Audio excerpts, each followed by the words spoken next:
Assalamualaikum warahmatullahi wabarakatuh.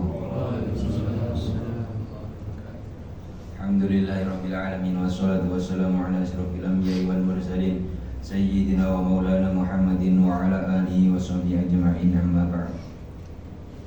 Hadratul muhtaramin salimul ulama, kepada yang terhormat pimpinan serta jajarannya, saya hormati takmir masjid Cak ingkang minulya.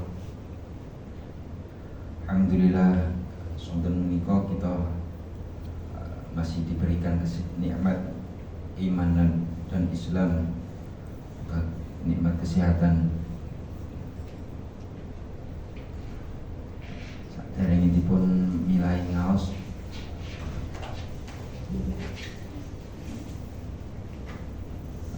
ingin menyampaikan bahwasanya untuk saat ini Gus Rosid ingkang modalipun waktunya Gus Rosid samangke tasik dalam masa pemulihan, insyaallah niku paling cepat 6 bulan. Kalau standarnya insyaallah 1 tahun baru boleh aktivitas. Percepatan niki wau tasik ngontrol mendet pen tentangan mau mugi-mugi nyuwun derek matur nyuwun doaipun mugi-mugi dipun paringi kesabaran lan ugi saged dados obatipun lantaran doaipun panjenengan sedaya. Barokah Fatihah sepindah mangke dipunjuaken dhateng Gus Rosid, mugi saged paringi sabar lan mugi saged dipun paringi sehat malih kados samangke. Pindah kita tujuaken dhateng kita sedaya ingkang sampun hadir di majelis niki, mugi-mugi napa ingkang panjenengan dados gretekipun ati, dados jadi niat panjenengan sedaya mugi-mugi dikabulkan oleh Allah Subhanahu wa taala. Mangke medal saking panggilan mriki beto manfaat fid wa dunya wal akhirah. Ila hadratin Nabi Mustafa Muhammadin sallallahu alaihi wasallam. Al-Fatihah.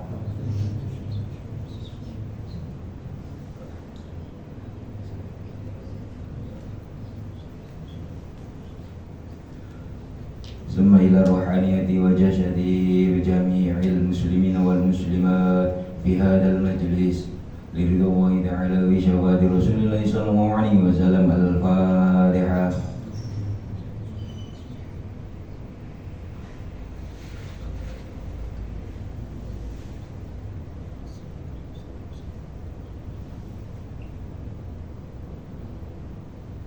ثم إلى روحانيته وجسده Gus Muhammadin Rasyid wa uzurihim wa furuhim min qabul. Al-Fatihah.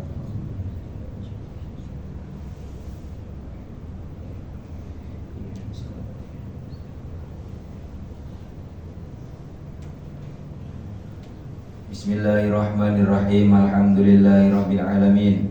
Wassalatu wassalamu ala asyrofil anbiya'i wal mursalin sayyidina wa maulana Muhammadin wa ala alihi wa sahbihi ajma'in. Meneruskan dari pengajian Gus Rosid yang kemarin, kitab hikam Al-Habib Abdullah bin Alam Al-Haddad menika dipun kirimi Fatihah. Semoga apa yang kita pelajari saged bisa tertanam dalam diri kita dan bisa memberikan manfaat bagi kita semua. Al-Fatihah.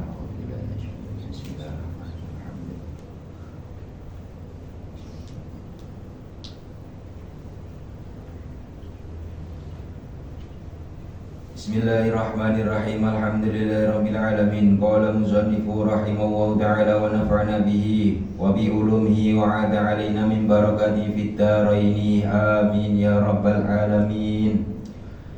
Bismillahirrahmanirrahim. Qala musannifu ad-dunya mahmudatun hiya allati yusallu biha ila fi'lil khair.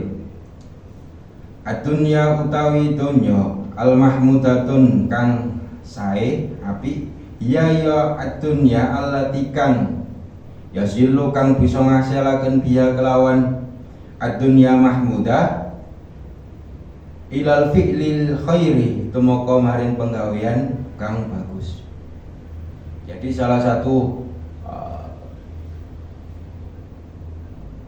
riwayat dari Imam Adwa bin Alawi Al-Haddad bahwasanya dunia yang dimaksud dunia mahmudah, dunia yang baik, yang bagus.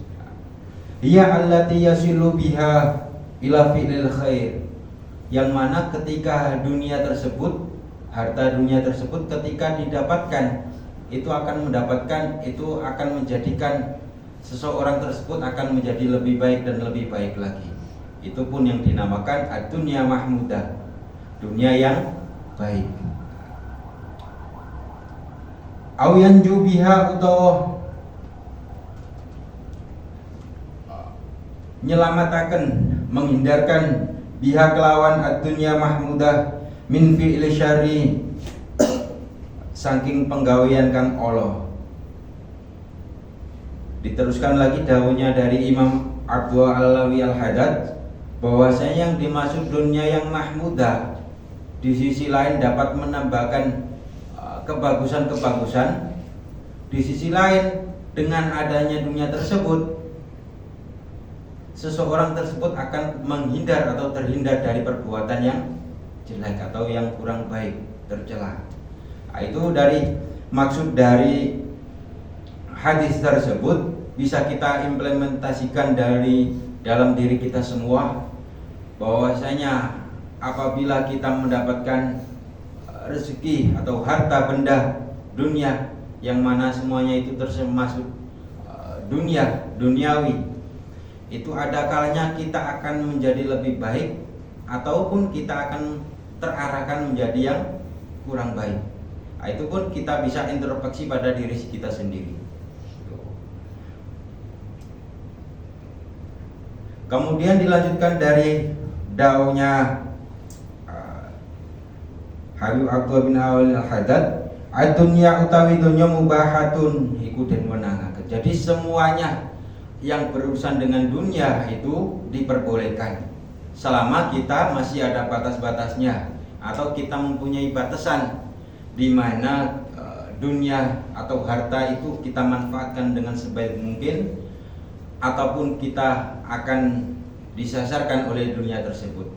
Itu pun tinggal diri kita semua, diri kita masing-masing, bagaimana kita mensikapi adanya dunia tersebut, bagaimana kita mensikapi membelanjakan dunia tersebut atau mengambil manfaat dari dunia tersebut. Karena apa? Karena logikanya Tuhan itu maha kaya, Ghaniyun, maha kaya. Jadi tidak ada yang tidak mungkin, semuanya akan mungkin terjadi. Tinggal kita, ikhtiar kita, bagaimana kita mencari, bagaimana kita meminta. Sejatinya Tuhan itu paling suka kalau ada hambanya yang meminta. Itu Tuhan. Beda lagi dengan kita, yang mana kalau kita atau teman kita atau keluarga kita selalu minta ini, bisa dicontohkan anak kita lah. Kalau anak kita selalu minta, pengen dituruti, itu rasa kemanusiaannya akan pasti ada. Jadi kalau seseorang itu kok selalu diminta atau dimintain pertolongan, pasti dalam hatinya akan timbul rasa kok minta wae, kok njaluk wae bosone ngoten. Itu bedanya dengan makhluk. Antara Khalik dan makhluk itu gitu. Kalau Khalik pencipta, yaitu Allah Subhanahu wa taala, itu malah lebih suka dimintai. Ada hambanya yang minta, oh berarti hambanya itu ingat pada Allah. Itu. Kalau hambanya kok nggak mau niat, nggak mau minta kepada Tuhannya, berarti hambanya itu sudah lalai kepada Allah. bedanya antara khalik dan makhluk. Kalau khalik itu selalu apapun itu senang diminta, atau sekalipun mintanya itu agak maksa. Jadi ada beberapa doa yang mungkin kita semua belum sadar atau tidak menyadari. Dalam bulan Ramadan kemarin ada sedikit doa ketika habis tarawih. Allahumma innaka afuwwun karim tuhibbul afwa fa'fu anna ya karim. Ya, menjumpai doa semacam itu. Itu artinya Allahumma innaka afuwun. Kalau diartikan, ya Allah Gusti jenengan sing paring, yang memberi kemaafan, yang memberi kemanfaatan, yang memberi semuanya. Allahumma innaka afuwwun karim tuhibbul afwa fa'fu anna. Jenengan nggih sing seneng dateng hamba sing purun nyuwun, hamba sing mau minta. Allahumma innaka afuwwun karim tuhibbul afwa fa'fu anna ya karim. Maka dari itu kabulkanlah doa dari hamba tersebut, ya Allah. Nah, itu doa, salah satu doa minta, ngelem, memuji, meminta, tapi akhir-akhirnya juga memaksa. Kalau gitu ya kabulkanlah Gusti. Orang itu sudah minta, sudah mau menyanjung jenengan gitu. Nah, itu salah satu keistimewaan perbedaan antara khalik dan makhluk. Jadi antara khalik itu ketika diminta itu malah senang. Beda lagi dengan makhluk semacam kita atau akhir zaman. Manusia akhir zaman itu apa? Tingkat ke manusianya itu sudah mengental. Jadi ketika kita dibebani itu pasti mengeluh. Jadi pernah saya sampaikan di salah satu majelis taklim gitu, kalaupun kita mengeluh itu pun harus kepada Allah. Kenapa? Karena yang misalkan kita disakiti seseorang, disinggung seseorang tersebut yang menakdirkan seseorang tersebut menyinggung panjenengan niku nggih Gusti, otomatis semuanya itu adalah takdirnya Allah. Kalau takdirnya Allah itu kan harus dikembalikan kepada Allah. Jadi asalnya dari Allah, diatur oleh Allah dan kembalikan kepada Allah. Wa dunya dipunajinaken, wa dunya utawi dunya al mubahatun kang den wenangaken hiya ya ad-dunya allati kang layaf qahu kang ora tumiba bisa biha kelawan sebabe ad-dunya mubaha fi tarkil ma'muri ing dalem ninggal perkara kang den wajibaken. Jadi yang dimaksud dengan dunya mahbubah, dunia mahmudah, yaitu harta benda yang diperbolehkan untuk dicari atau dimiliki, yang mana sebab dari harta tersebut atau dunia tersebut itu didapatkan dari perkara yang baik. Jadi selama kita masih ikhtiar berniat untuk mencari nafkah untuk keluarga, itu termasuk tujuan yang baik, itu yang dinamakan ad-dunya mubahah. Karena kenapa? Dalam masa-masa seperti ini yang mana kita tidak diingatkan oleh diri kita sendiri, itu malah lebih bahaya dari apapun. Karena sejatinya musuh yang paling bahaya, yang paling membunuh untuk kita sendiri itu adalah nafsu kita. Jadi ketika nafsu kita bisa terkendalikan, nanti arah pikiran kita juga akan bisa terkendalikan. Apapun itu keadaannya. Semisal kita berkumpul dengan orang baik, kita bisa mengkondisikan. Berkumpul dengan orang yang kurang baik, itu pun kita bisa mengkondisikan. Ataupun kita berkumpul dengan orang yang kurang baik pun sekalian, yang orang yang terhina misalkan, itu pun kita bisa mengkondisikan bagaimana cara kita mengatur nafsu kita. Saya sering menjumpai itu, karena saya juga orang warungan, cara berdakwah juga dari teman ke teman gitu. Itu menurut saya ya, yang pengalaman pribadi saya itu malah lebih enjoy itu orang-orang yang masih dalam berproses daripada orang yang sudah menemukan jati dirinya, sudah mempunyai visi, tapi dengan visinya tersebut itu tidak bisa dikelakkan. Jadi ketika kita mendapat nasihat dari gurunya, dari orang tuanya, itu dia merasa sudah bisa. Jadi ada keistimewaan juga ada kelemahan, baik orang yang mempunyai ilmu ataupun orang yang belum mempunyai ilmu. Keistimewaannya itu gitu. Jadi seorang yang mempunyai ilmu, jangan dilihat orang yang mempunyai ilmu itu enak ya, menyampaikan enak, diterima enak. Nah, itu dilihat prosesnya dulu, dalam berproses. Nah, dalam berproses itu pasti ada suatu rintangan. Itu apapun, bukan hanya dalam hal ilmu, dalam hal apapun, mencari dunia, mencari nafkah. Ketika kita melihat orang itu di atas kita, harusnya kita itu berpikir masih ada di atas kita. Kok kita melihat orang yang di bawah kita, itu harus juga bisa memiliki, oh mungkin ketika kita melihat orang yang di atas kita, ya jangan berpikir saya kapan bisa seperti itu, saya kapan bisa meraih dunia semacam itu. Harus kita angan-angan sebelumnya, masih banyak orang yang di bawah kita, masih banyak orang yang masih membutuhkan dibanding kita. Nah, itu salah satu nasihat dari Imam Atwa bin Alawi Al-Haddad.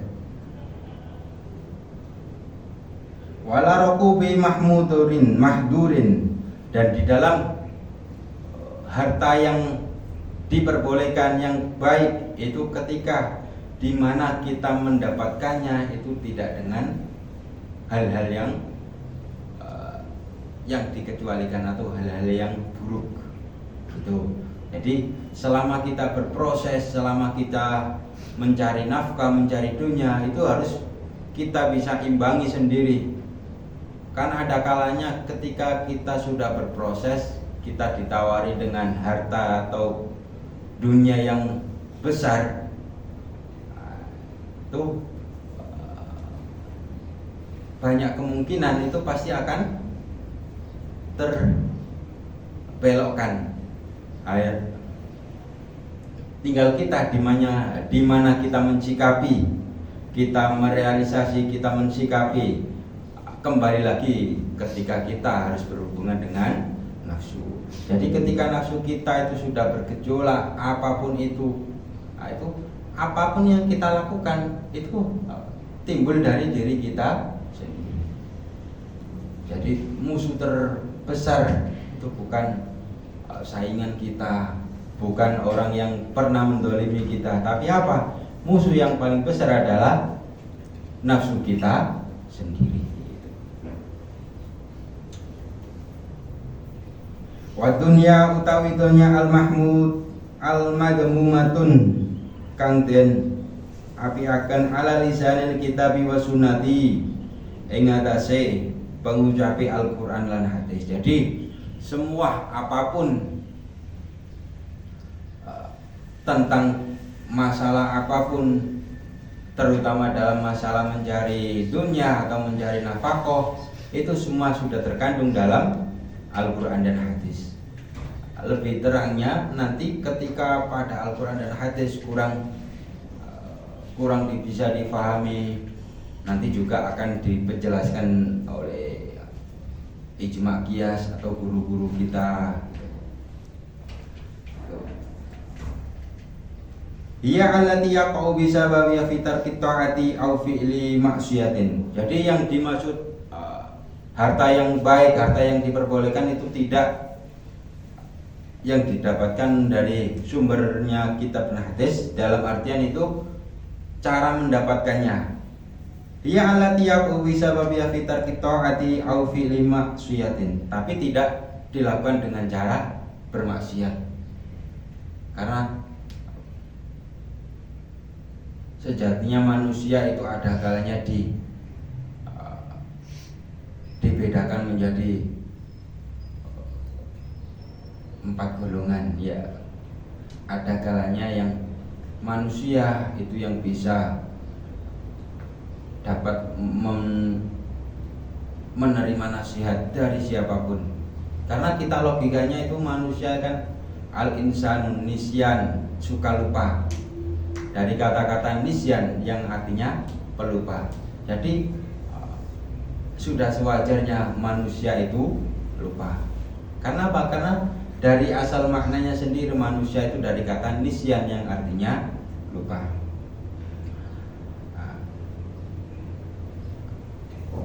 Kemudian dilanjutkan dari keterangan Al-Habib Abu bin Alawi Al-Haddad, bagaimana kita mengimplementasikan dalam kehidupan kita dari dakwah-dakwah tersebut. Mungkin dakwah-dakwah tersebut kita hanya sebatas isyarah atau petunjuk bagaimana kita menjalankan kehidupan kita. Karena kalaupun kita itu tidak punya pegangan, itu pun nanti hidup kita akan susah. Karena sejatinya cara mengatur hidup kita, menilai hidup seseorang itu baik buruknya itu tinggal orangnya sendiri. Ada kalanya orang itu susah, mau begini susah, mau begitu susah. Karena apa? Melihat sikonnya. Ada kalanya orang itu bunga meskipun mempunyai berbagai masalah. Kalau orang yang terlihat susah, apa-apa dianggap berat. Misalkan mau dalam segi kewajiban saja, mau sholat berat, mau melakukan ibadah apapun itu berat. Itu karena apa? Dalam pembawaannya itu selalu memberatkan. Dalam pembawaannya apapun itu selalu memberatkan. Coba kita lakukan dengan enjoy, kita nikmati.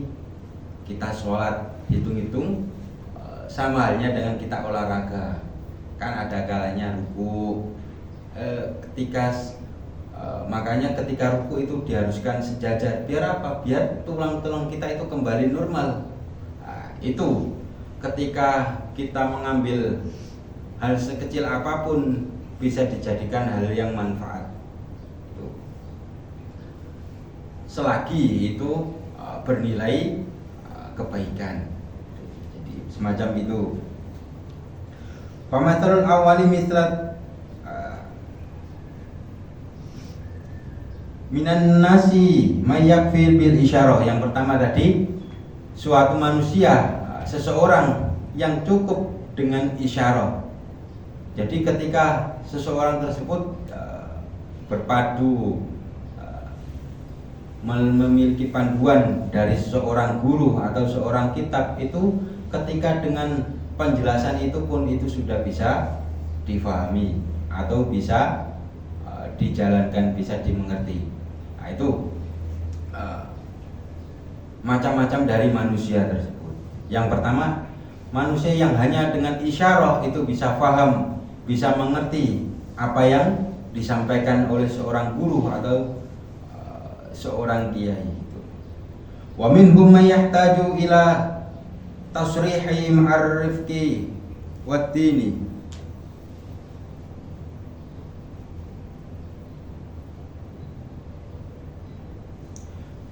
Adapun yang kedua, kategori manusia yang kedua itu ketika diingatkan tapi tidak dengan isyarah lagi, tapi dengan tindakan, semacam kita dicontohkan, itu merupakan kategori dari manusia tersebut. Jadi ada kalanya manusia itu cukup dengan isyarah itu bisa paham. Ada kalanya yang kedua dengan perbuatan dicontohkan baru kita bisa lebih paham, bisa lebih mengerti apa yang dimaksud dari seorang guru atau seorang pimpinan tersebut. Yang ketiga, wa minhum ma la yahdi fi ila ta'fifi wa tahsisi. Jadi yang ketiga, ada kalanya kategori manusia itu dengan keterpaksaan. Misalkan ketika ada seorang guru memberikan muridnya, menjelaskan muridnya, tanpa guru tersebut itu agak bisa dikatakan maksa atau kasar. Dalam hal kasar itu semoga murid tersebut itu bisa paham. Itu bisa diimplementasikan kategori manusia yang ketiga. Jadi dengan kelembutan itu masih kurang paham, masih kurang bisa dipahami. Dengan tindakan dicontohkan masih kurang paham, masih kurang bisa dipahami. Itu pun kategori yang tidak bisa dibedakan, karena kita semua itu mempunyai sifat yang berbeda-beda. Antara kita dengan yang lain itu pasti berbeda, tidak ada yang sama. Meskipun seseorang tersebut mempunyai kembaran atau terlahir dari dunia itu kembar, kalau seharusnya kembar kan apapun itu sama. Itu pun dalam hal kembar pasti ada suatu perbedaan. Itu dalam hal sifatnya, atau dalam hal budi pekertinya, atau dalam hal kebiasaannya, itu pasti berbeda. Apalagi kita dengan orang lain yang notabene-nya bukan sedarah atau bukan seayah ibu, itu pun pasti mempunyai perbedaan. Nah ini implementasinya tadi, ada kalanya itu cukup dengan kelembutan, yaitu dengan isyarah, itu bisa kita pahami. Mungkin kita bisa implementasikan dalam kehidupan kita, dalam hal apapun kegiatan kita, baik itu dari seorang pemimpin atau seorang stafnya, itu bisa kita implementasikan bahwasanya tidak semua orang itu mempunyai sifat yang sama. Ada kalanya saya dengan Pak Takmir itu pun ada kalanya mempunyai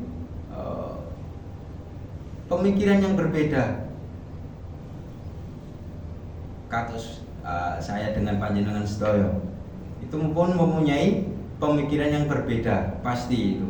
Nah, bagaimana cara kita mensikapi, kita bisa menerima apa yang disampaikan, bisa legowo, ya itu kita harus paham bahwanya manusia itu ada kalanya penuh dengan kelembutan. Dengan isyarah pun bisa jalan, bisa difahami, bisa dimengerti. Ada kalanya dengan suatu contoh dicontohkan, bagaimana mengimplementasikan hal semacam ini. Ada kalanya dengan nama lainnya teguran. Ada kalanya itu manusia yang bisa paham tapi dengan teguran.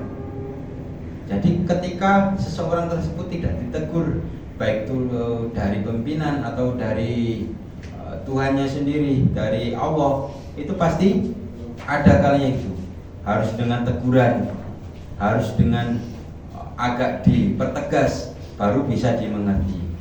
Nah, yang terakhir kategori dari manusia, sifat manusia tersebut itu dengan kelembutan sudah tidak bisa, dengan dicontohkan sudah tidak bisa, dengan agak dipertegas juga tidak bisa. Sudah kita kembalikan kepada yang menciptakan. Sejatinya yang membuat orang tersebut itu juga Allah, yang menakdirkan seseorang tersebut dalam hal bahasa kesehariannya itu ada orang kok lemot gitu ya, disuruh ini nggak nggak bisa, disuruh ini nggak bisa, disuruh ini nggak bisa, meskipun sudah dicontohkan, sudah dipertegas. Nah, itu pun apa? Ketika manusiawi kita sudah tidak bisa mengingatkan, kita kembalikan kepada Allah. Kenapa? Semuanya itu adalah yang mentakdirkan adalah Allah. Banyak hal-hal yang mungkin panjenengan sedanten alami, meskipun dalam pekerjaan atau rumah tangga, itu pun pasti akan mengalami. Karena sejatinya manusia itu ada kalanya yang penuh dengan kelembutan, dicontohkan, ditegaskan. Ada kalanya yang sudah tidak bisa dari tiga hal tersebut, ya sudah kita pasrahkan kepada Allah. Oh, berarti orang tersebut adalah mungkin ujian bagi kami. Itu cara mensikapi kita, bagaimana kita bersama-sama dengan orang membangun atau menjalin pertemanan, menjalin keakraban dengan seseorang, pasti mempunyai karakter yang berbeda-beda. Meskipun dalam hal keluarga sekalipun, sejatinya kita dengan keluarga kita, dengan pasangan kita itu pun kita berbeda. Nggak ada ceritanya pemikiran kita dengan pasangan kita itu sama, pasti itu berbeda. Makanya banyak gosip-gosip di sosial media, 1 bulan cerai. Kenapa? Karena tidak sepemikiran. Itu pun sudah dari dulu, karena keluarga antara pasangan laki-laki dan perempuan itu sudah tidak satu pemikiran, pasti beda. Karena dalam hal laki-laki dan perempuan itu ibarat 10. Kalau yang laki-laki itu 9:1. Jadi yang 9 dalam hal kepintaran itu laki-laki lebih pintar. Karena apa? Karena laki-laki adalah seorang kepala keluarga, yang satunya adalah seorang perempuan. Jadi dalam hal kepintaran atau kefahaman itu 9:1. Yang laki-laki 9, yang perempuan 1. Tapi kebalik dalam hal nafsu. Makanya dalam problem apapun itu yang tidak bisa ditahan itu adalah seorang perempuan. Karena nafsu itu gitu, juga 9:1. Tapi 9 untuk perempuan, 1 untuk laki-laki. Nah itu bagaimana kita mensikapi menilai seseorang. Karena sejatinya kita itu harus, bukan kok kita merangi seseorang, seharusnya kita memerangi diri kita sendiri, terutama yang namanya nafsu. Bagaimana nafsu kita bisa kendalikan, nanti semua apapun yang kita lakukan akan bisa berjalan dengan baik. Kalaupun itu bisa mengendalikan nafsu. Nah, semoga dari yang sudah kita dapatkan, yang sudah kita jalani, bisa menuntun kita, bisa mengarahkan kita pada yang lebih baik dan lebih baik lagi. Mungkin dalam hal penyampaian secara pribadi saya, karena sejatinya saya adalah adik dari Gus Rosid sendiri. Meskipun adik atau saudara itu pun pasti ada perbedaan. Mungkin dalam hal penyampaian atau dalam hal sifat, dalam hal pembicaranya, itu pasti mempunyai perbedaan. Tinggal kita mensikapi, oh karena manusia itu adanya pasti ada perbedaan. Mungkin dalam hal ini saudara kita lebih unggul, mungkin dalam hal ini saudara kita lebih unggul. Jangan sampai kita membuat perbedaan adalah suatu masalah. Itu contoh dari sedikit karakter-karakter dari manusia. Semoga bisa kita ambil manfaatnya, bisa kita implementasikan dalam kehidupan kita sehari-hari. Dengan itu kehidupan kita tidak ada kata sambat, meskipun kita dipenuhi dengan masalah-masalah. Nah, itu orang yang bisa mengendalikan masalah-masalah, meskipun masalah seberat apapun itu pasti masih sumai guyu bahasane kesadaran drenges. Ada orang kok drenges atau sumai, itu bukan berarti masalah orang tersebut tidak punya masalah. Akan tapi apa? Orang tersebut punya masalah tak bisa mengendalikan suatu masalah tersebut. Mungkin sekian dari kami. Sedikit mungkin ada yang perlu dipertanyakan atau mungkin diakhiri. Biasanya Gus Rosid terus boleh. Monggo. Apa yang mau tanya? Mungkin ada yang kurang dimengerti atau dalam hal penyampaian kurang bisa dipahami, bisa dipertanyakan sebelum kami tutup. Pak, ada masalah nggak Pak?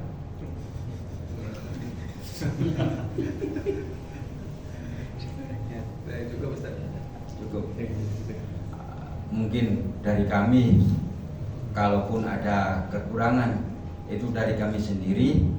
Ada kekurangannya, ada kelebihan, itu adalah suatu nikmat yang ditakdirkan oleh Allah Subhanahu wa taala. Intinya saya hanya manusia biasa yang penuh dengan salah, kata panjenengan sedanten manusia biasa. Oke. Apa jenenge? Juga punya salah dan lupa. Mungkin sekian dari saya. Wassalamualaikum warahmatullahi wabarakatuh. Waalaikumsalam.